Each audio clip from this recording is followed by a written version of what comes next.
In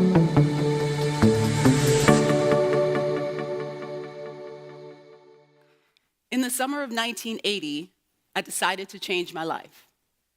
See, I was 12 years old, and just the year before that, in 6th grade, I had been voted shyest girl. Shyest girl in the entire Clifton Middle School 6th grade. Now, other people got best hair, cutest couple. I was voted shyest, yeah? So I knew I didn't want that to be my legacy for middle school, so I knew I needed to change my life. And as if the heavens opened up and a miracle happened, an outgoing girl named Angela Mincy befriended me. And she welcomed me into the group of about 7 girls, and finally I had a crew. And that summer we decided that we would try out for drill team together. It was going to be the first year that Clifton Middle School ever had a drill team, and we were going to rule it, leave our mark, so to speak.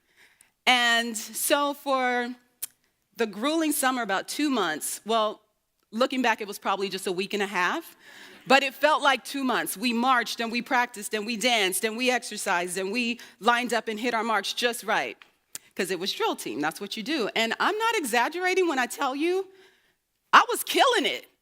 I was in. I just knew it was just a matter of which position would I get, right guard or left guard. You see, there were 2 coveted positions. Right guard and left guard were kind of like the cream of the crop, like the team co-captain. So it was just a matter of which one, right or left, I didn't care. But in my wildest 12-year-old dreams, I thought, wouldn't it be nice if myself and Angela Mincy were right and left guard? That would just top it all off. And so we marched, we practiced. I helped the other girls come along as they should, right? And finally, it was the day of judgment. Tryouts had happened. We're standing there lined up in perfect formation, at attention, chest up, smile on my face. I stood there and waited for my fate. She called name after name. Tina Murphy. Oh, Tina, congratulations, you made it, Tina. Ooh. Adrienne McLaurin, she's so good. Oh my gosh, she got in. I'm so happy for you, Adrienne. Go, girl. Valerie Frierson. What? Valerie Frierson got in? If she got in, I know I'm in for sure. Okay. Chest pumped up even higher now because I know I'm in, right? And then finally, she said the words I had been waiting for. Angela Mincy. Yes! Angela Mincy made right guard. You know what that means. I'm next. Okay, smile even bigger now. All the eyes were on me because everybody knew I was going to make the team and I was going to be left guard with my new BFF, Angela Mincy. So I stood there, chest up, smile on my face, at attention, and the teacher said, Sarah Johnson. Friends, my name is Dionne Thomas. And I did not make drill team that day.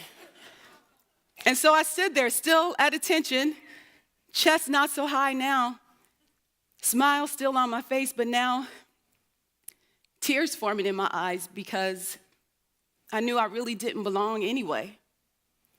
And in that moment, I decided what this meant was that I wasn't good enough. And I smiled and I put on a mask that said, it's okay, as they came over to comfort me, my new friends. It's okay, but it wasn't. And I decided in that moment that I was not enough. Have you had a moment in your own life where something happened and you came to the conclusion that you were not good enough? And maybe in that moment, you decided to become something. Maybe you decided to become tough or funny or cynical or arrogant, just something to cover up that pain. I did that too. And that 12-year-old girl became a woman who learned to hide herself. And I hid myself in not being smarter or shining brighter than anyone else in the room, ever. I hid myself in being a wife and what I thought that was supposed to look like. And I hid myself in being a mom because you're supposed to put your kids first, right? That's what you're supposed to do. And in fact, I put everyone else first to the point where I lost myself. And I found myself in a very dark place. And emotionally, I was just a mess. And in my darkest moments, I could only think of 2 reasons that I should even be alive, and those were my kids. Well, I knew I didn't want to leave them with such a heavy burden, so I knew I needed to get help. And in therapy, I was tasked with the assignment of creating a list of things that I enjoy doing, things that just make me happy. And I don't know if you've ever been in a place so dark, but that was a tough assignment.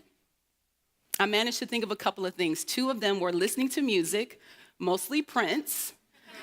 And another thing was moving my body, just the feeling that you get after you exercise. Not so much during the exercise part, but that feeling you get after. Loved it. So I found myself at the gym. And it took everything within me to just make it to the gym. But every Wednesday, I found myself in a class that just allowed me to move my body to music. And if I knew that instructor's name now, I would thank her because that class saved my life. And it just reconnected me to who I am. And it let me express myself. And it let me be who I am when no one is looking for me to be anything. I found my rhythm. And I never could have imagined that that 12-year-old girl would grow into a woman who would do some work on herself to get to the point where she could stand in front of hundreds of people and talk to them about changing their lives and be part of the process of helping them transform themselves. But now that is my life's mission. See, I do that through teaching dance fitness. And actually, I just allow people to dance. I just open up the space and they come in as dancers. We all are dancers. Yes, you, my love, are a dancer. You might be thinking to yourself, oh, Dionne, no. You haven't seen me on the dance floor. I am so not a dancer. Trust me, I know. I've seen it. We've all seen it. A baby that's in a car seat or a high chair. They can't even form a sentence, but when their jam comes on, their body starts to move. It just responds. They can't even walk, but they can hold onto the edge of a table and rock out. Right? We've seen it. We've all been that. That's who we are. We're born to dance. And tapping into that, I contend, is just the key to making the world a better place. It's the easiest thing you can do. So, dancers, take off the mask and peel back the layers and just get back to the core, the essence of who you are. Because who you are is just right. Just right. And if you need permission to unwrap the gift of who you are, I'm standing here in this space telling you it's okay to unwrap the gift of you and share it with the rest of the world. We need you. We need you to show up as the full expression of who you are. See, I'll never forget a woman who came to me after class one day, shortly after I started teaching, and I had a regular Monday morning class, and she was there every Monday. She was one of those happy dancers, smiling, dancing. And one day after class, she came up to me with her 4 children. Cutest little kids. They were like stair steps, like 6, 4, 3, maybe a 1-year-old. And she came and brought them over to me, and she said, I wanted my children to meet you because you gave them their mom back. And I shook each one of their little hands, and I went to my car and I cried because that was my story. And just like I found myself, and just like she found herself, you can find yourself. And so I just want to encourage you to dance often, regularly, make it a practice.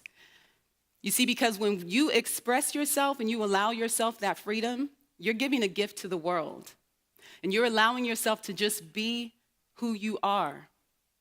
And it sounds like the easiest thing, but sometimes it's the most difficult thing, to just be yourself and become comfortable enough in your own skin that you can move it however it wants to move. And just live in the moment of what it feels like to be yourself, unapologetically moving through the world with a genuine, loving self-confidence. So that's my charge to you. Not just to dance, not just to do it often, but do it publicly. Why? Because when we dance and we open ourselves up in front of other people, we're giving them permission to do the same. And that spreads like a virus. And when you and your fellow dancers create these communities of people compassionately allowing each other and yourself to be free and to make mistakes and to potentially fall and get back up. Imagine a world with that kind of rhythm. It spreads. So it's not just on the dance floor. It's not just in that space where you're dancing. It travels out into other parts of your life. It spills over.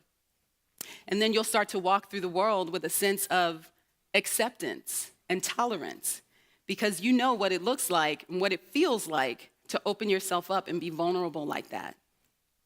When you practice that on a regular basis, you carry that out into the world, that's a small thing that you can do to make an impact on society. Seems like a small thing, but just shake it. Listen, whether it's just at just one song, just 3 minutes, 30 seconds at your cousin's wedding reception, or it's at your company's holiday party, or if it's in the middle of the grocery store, please share your rhythm with the world. I see you. We need you. We need you to just dance. Thank you.